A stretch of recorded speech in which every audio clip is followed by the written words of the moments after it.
کچھ ٹکا فکس کر دیا، پرسنٹیج فکس کر دیا کہ اتنا پرسنٹ مجھے ہر مہینہ چاہیے یا اس پر بڑھ کر کے مجھے چاہیے، آپ جانتے ہو یہ کیا ہے؟ اللہ کے رسول ہمارے آقا سرور کائنات صلی اللہ علیہ وسلم ارشاد فرماتے ہیں کل قرض جر نفعا فہو ربا، قرض دے کر نفع حاصل کرنا یہ سود ہے، یہ حرام ہے۔ قرآن پاک میں اللہ تعالیٰ کا فرمان ہے احل اللہ البیع وحرم الربا، اللہ نے تجارت کو، خرید و فروخت کو حلال فرمایا ہے اور ربا سود کو حرام فرمایا۔ تو سود کی جو شکلیں ہیں، جو صورتیں، ان میں سے ایک یہ بھی ہے کہ کسی مسلمان کو قرض دے کر اس پر نفع حاصل کرنا یہ سود ہے۔ جیسے ہم نے کسی کو اگر قرض دیا، اس پر ایک پیسہ بھی زائد ہم نے لے لیا تو یہ سود ہے۔ بعض لوگ اس کو سمجھ نہیں پا رہے ہیں، بعض لوگ کہتے ہیں کہ نہیں یہ تو انویسٹمنٹ ہے۔ انویسٹمنٹ جسے کہا جاتا ہے، انویسٹمنٹ مطلب یہ ہے کہ کاروبار میں شرکت کرنا، تجارت میں شرکت، اس کا طریقہ یہ ہے، جو جائز حلال راستہ ہے، طریقہ ہے، وہ یہ ہے کہ اگر آپ کو پیسہ لگانا ہے کسی کاروبار میں تو اس کا شرعی طریقہ یہ ہے کہ جس کے ساتھ آپ کی شرکت ہو رہی ہے، جس کے ساتھ آپ کاروبار میں شریک ہو رہے ہیں، اس میں نفع نقصان دونوں میں برابر رہے، اور یہ کہ یہ قرض کے طور پر نہ ہو بلکہ ہم نے یہ کاروبار میں لگایا ہے۔ جیسے ایک صاحب وہ 1 لاکھ لگا رہے ہیں، ہم نے بھی 1 لاکھ لگایا، دونوں مل کر کے کاروبار ہم نے شروع کیا، 2 لاکھ روپے میں کاروبار شروع کیا، اب جو بھی نفع نقصان ہوگا اس میں برابر برابر کے شریک رہیں گے۔ تو یہ درست ہے، یہ جائز ہے، یہ حلال تجارت ہے۔ اس کو اگر آپ انویسٹمنٹ کہتے ہیں تو تب تو صحیح ہے، لیکن اگر ایک طرفہ آپ نے فکس کر دیا کہ چاہے تم کو نقصان ہو، چاہے لاس ہو، کچھ بھی ہو، لیکن مجھے اتنا ملنا چاہیے، فکس کر دیا، تو یہ حرام ہو جاتا ہے۔ اور اس طریقے سے بہت سارے لوگ مال کما رہے ہیں، بزنس کر رہے ہیں، انہیں یہ نصیحت کیا جائے، انہیں بتایا جائے کہ یہ طریقہ حرام ہے، ہماری شریعت مطہرہ میں بالکل جائز نہیں ہے۔ ساتھ ہی ساتھ کون کون سے ایسے راستے ہیں یا کون سے ایسے کاروبار ہیں، کون سے ایسے بزنس ہیں جس میں حرام کی شکل و صورت بن جاتی ہے، اس کے لیے میں آپ سے گزارش کروں گا کہ اپنے قریبی جو معتبر سنی صحیح العقیدہ علماء دین ہیں، ان سے قریب ہو کر کے آپ اپنے سارے معاملات کو پیش کر دیجیے، یہ میں کاروبار کر رہا ہوں، اس میں یہ شکل ہے، شرعاً درست ہے کہ نہیں، تو آپ کو وہ شرعی طریقے کے مطابق بتا دیں گے، تو پھر آپ کو اطمینان بھی ہو جائے گا تاکہ آپ کی آمدنی حلال اور جائز ہو جائے۔ وقتی طور پر حرام آمدنی بہت اچھی لگتی ہے، کچھ لوگوں کو ایسا لگتا ہے کہ ارے یار یہ سب نہیں کریں گے تو ہم ترقی کیسے کریں گے، ہمارے خرچے کیسے پورے ہوں گے، اور بڑے بڑے منصوبے ہیں، ہم کو بنگلو لینا ہے، ہم کو یہ کرنا ہے، وہ کرنا ہے، اس میں ہم نہیں چل پائیں گے۔ تو آپ کو اس سلسلے میں صبر کرنا ہوگا، کیونکہ اللہ تعالیٰ کا وعدہ ہے ان اللہ مع الصابرین، اللہ تعالیٰ صبر والوں کے ساتھ ہے۔ اگر وقتی طور پر حلال مال آنے میں کمی ہو رہی ہے، خرچ کم خرچ کے لیے انتظام ہو رہا ہے، تو کم خرچ میں زندگی گزار لیں، صبر کریں، لیکن ناجائز و حرام مال کی طرف ہرگز نہ جائیں۔ یہ بھی ایک بڑا خطرناک فتنہ تھا جس کی طرف ہم نے اشارہ کر دیا۔ اور اس کے علاوہ عقائد کے متعلق بھی بڑے بڑے فتنے ہیں کہ کبھی یہ فتنہ آپ کے قریب ہوگا، آپ سے یہ کہا جائے گا کہ اس چیز کو مان لو، تمہارے لیے بہت اچھا ہے، بہت بہتر ہے۔ یہ بھی چونکہ ہم ہندوستان میں رہتے ہیں، ملی جلی آبادی ہے جس میں ہر قسم کے عقیدے، ہر قسم کے نظریات، ہر قسم کے افکار، خیالات وغیرہ لوگ رکھتے ہیں۔ اب دوستی اور تعلقات، کبھی بزنس کے تعلقات ہیں، کبھی بچپن کی دوستی ہیں، تو دوستی اور تعلقات میں عقائد اور نظریات میں بھی کبھی کبھی ہم کمپرومائز کرنے کی کوشش کرتے ہیں، لہٰذا یاد رکھیے یہ بھی ایک بہت بڑا فتنہ ہے۔ اگر کسی دوست سے ہماری دوستی صرف اور صرف دوستی کی حد تک ہے، وہ بھی دنیاوی معاملات میں، تب تو ٹھیک ہے، لیکن جہاں اگر ہمارا عقیدہ اگر بگڑنے کا خطرہ ہے کہ اس کا عقیدہ کفر و شرک گمراہیت کا ہے، بدعقیدہ ہے، بد مذہب ہے، اور اس کے نظریات اتنے خطرناک ہیں کہ اس کی وجہ سے ہمارا عقیدہ ہمارا بگڑ جائے گا، تو اس فتنے سے بچنے کے لیے اپنے آپ کو اس سے الگ کرنا ہوگا، علیحدہ کرنا ہوگا۔ وقتی طور پر آپ کو تھوڑی سی تکلیف ہوگی، ارے میرا پرانا پارٹنر تھا، اس سے ہم کیسے رشتہ توڑیں، کیسے ہم اس سے دوستی ختم کریں، لیکن عقیدے اور دین کی حفاظت کے لیے وقتی طور پر اگر آپ نے دوستی کو ختم کیا تو اللہ تعالیٰ اس سے بہتر 1000 دوست آپ کو بنا دے گا۔ اللہ تعالیٰ بہتر دوست عطا فرمائے گا. یہ مت سمجھو کہ اس کی وجہ سے ہمارا کاروبار ٹکا ہوا ہے، اس کی وجہ سے ہمارا بزنس چل رہا ہے، اس کی وجہ سے ہماری روزی، ہمارا دھندا چل رہا ہے. ایسا نہیں، بلکہ اس بات پر یقین رکھو ہماری روزی، ہمارا کاروبار سب اللہ کے حکم سے ہے. اللہ اور اس کے رسول جب تک چاہیں انشاءاللہ ہماری روزی میں کوئی رکاوٹ نہیں پیدا کر سکتا. لہذا دوستی اور محبت کے جو تعلقات ہیں، اس میں جہاں تک ہو سکے اپنے ایمان اور اپنے عقیدے کی حفاظت کی بھرپور کوشش کرنی ہے. اور اس میں اگر کوئی رکاوٹ آ رہی ہے تو دوستی توڑنا گوارا کرو، لیکن اپنا ایمان گوانا گوارا نہ کرو. یہ بھی ایک بہت بڑا فتنہ ہے. اب یہاں سے ایک آخری بات عرض کر رہا ہوں. اس حدیث پاک میں جو سرکار دو عالم صلی اللہ علیہ وسلم نے پیشین گوئی فرمائی کہ ایک زمانہ ایسا آئے گا کہ سب سے بہتر مال مسلمان کا بھیڑ اور بکریاں ہوں گی، جو لے کر کے دین بچانے کے لیے پہاڑ کے دامن میں چلا جائے گا. تو اس سے ایک اشارہ یہ بھی مل رہا ہے کہ ہم کو آبادی چھوڑ کر کے جانا پڑے گا، بستی چھوڑ کر کے جانا پڑے گا. ظاہر مفہوم حدیث کا یہی لگ رہا ہے کہ گویا حضور یہ فرما رہے ہیں کہ اپنے دین بچانے کے لیے آپ کو آبادی اور بستی چھوڑ کر کے جانا پڑے گا. ایسا نہیں. اس میں دو چیزیں ہیں.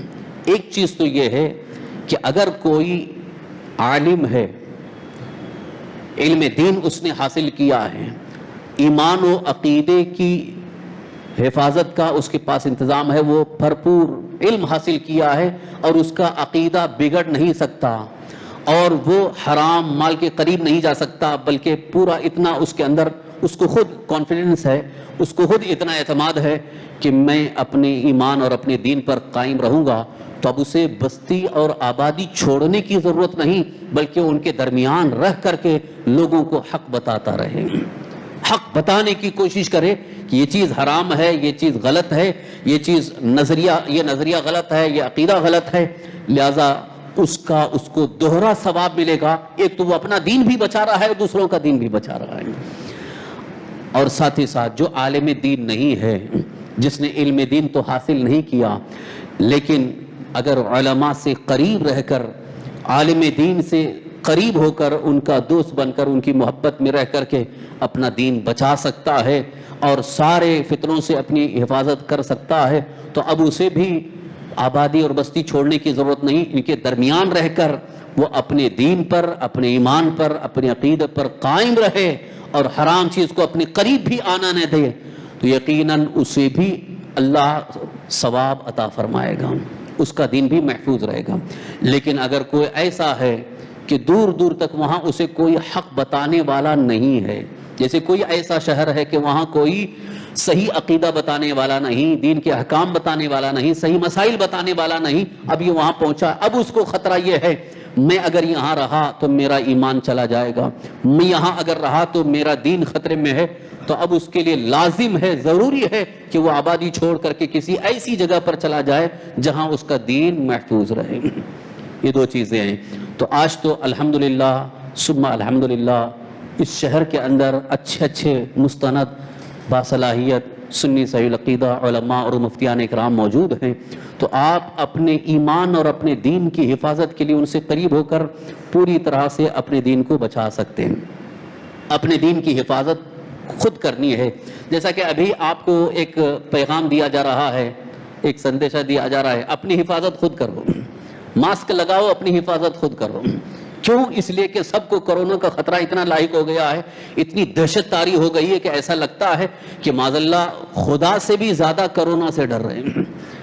کرونا ایک بیماری ہے، ایک وبا ہے، بلا ہے، حفاظتی انتظام کرنا ہے، لیکن میں کہوں گا اس سے زیادہ اللہ سے ڈرو، اللہ سے ڈرو، اللہ کا خوف دل میں ہو اور حرام چیزوں سے اپنے آپ کو بچانے کی کوشش کریں، اور پھر اللہ کی بارگاہ میں خود دعا کرو، اللہ تعالیٰ ہر بلا سے وبا سے محفوظ فرمائے گا. کیونکہ بیماری آتی ہے اللہ کے حکم سے اور حفاظت بھی ہوتی ہے تو اللہ کے حکم سے. اس پر تو ہمیں یقین رکھنا ہوگا. آپ نے خود دیکھا ہوگا ابھی لاک ڈاؤن میں، اور جب سے یہ کرونا کا مسئلہ پھیلا ہے، آپ کو اس بات کا یقین ہو گیا ہوگا کہ جو بہت زیادہ احتیاط کر رہے تھے وہ بھی اس میں پازیٹیو پائے گئے ہیں. ایسا کیوں؟ کچھ ایسے فلمی ایکٹرز جن کا نام آ رہا تھا ان کو بھی پازیٹیو ہو گیا. میں پوچھتا ہوں ان کو کرونا کیسے لگ گیا؟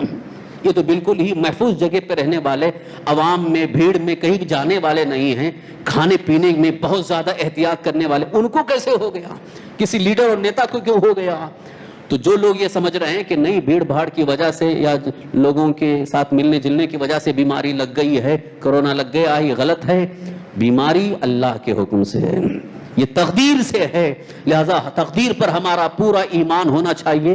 لہذا اگر ہم اپنی حفاظت خود کر رہے ہیں بیماریوں سے اور بہت ساری چیزوں سے، تو اسی طرح سے ہمارے لیے ایک لازم اور ضروری ہے کہ ہمیں اپنے دین کی بھی حفاظت کرنی ہے۔ کوشش کریں گے، کوشش کریں کہ ہم کو ہمارے دین کی حفاظت ہمیں خود کرنی ہے، اور اس کے لیے جو بھی الحمدللہ طریقہ سنت مصطفیٰ موجود ہے اس کو اپنا کر شریعت مصطفیٰ کی روشنی میں دین کی حفاظت کرنے کی کوشش کریں۔ اگر آپ کوشش کرتے رہیں گے تو اللہ تعالیٰ کچھ نہ کچھ ایسے اسباب عطا فرمائے گا کہ خود بخود آپ محفوظ ہو جائیں گے۔ جیسے ہم بیماری سے بچنے کے لیے تدبیر کر رہے ہیں، سینیٹائزر لگا رہے ہیں، ماسک لگا رہے ہیں، اور ایسی ویسی جگہوں پر نہیں جا رہے ہیں، کھانے پینے میں احتیاط کر رہے ہیں، اور اپنی امیون پاور کو بڑھانے کے لیے اچھی اچھی غذائیں کھا رہے ہیں۔ صحت کی حفاظت بہت اہم چیز ہے، صحت ہے تو تندرستی ہے تو بہت کچھ نعمت ہے۔ لہٰذا جس طرح سے ہم صحت کی حفاظت کر رہے ہیں، اپنی تندرستی کی حفاظت کر رہے ہیں، اور بیماریوں سے بچنے کے لیے سارے تدابیر اختیار کر رہے ہیں، اسی طرح سے اپنے دین کی حفاظت کے لیے تمام حرام چیزوں سے اپنے آپ کو بچانا ضروری ہے، ورنہ کل قبر میں یا میدان محشر میں اس کا آپ کو احساس ہوگا، ارے اس وقت ہم نہیں بچے تھے، آج اس کی سزا ہمیں بھگتنی پڑ رہی، اور اس کی سزائیں دنیا میں بھی ہوتی ہیں۔ لہذا فتنوں سے بچنے کی جتنی تدبیر ہو سکے آج تدبیریں کرتے رہیں، خاص طور پر حرام مال سے، حرام تجارت سے، حرام غذا سے اپنے آپ کو بچانا ہے، اور ساتھ ہی ساتھ ایسے عقیدے، ایسے نظریات، ایسی فکریں جس کی وجہ سے ہمارا دین، ہمارا عقیدہ بگڑ جائے، اس سے بھی اپنے آپ کو بچانا بے انتہا ضروری ہے، تاکہ ہم دنیا میں بھی کامیاب رہیں اور آخرت میں بھی کامیاب ہوں۔ اللہ تعالیٰ کی بارگاہ میں دعا ہے اپنے حبیب مکرم سید عالم صلی اللہ تعالی علیہ وآلہ وسلم کے صدقے طفیل ہم سب کی تمام پریشانیوں کو دور فرما۔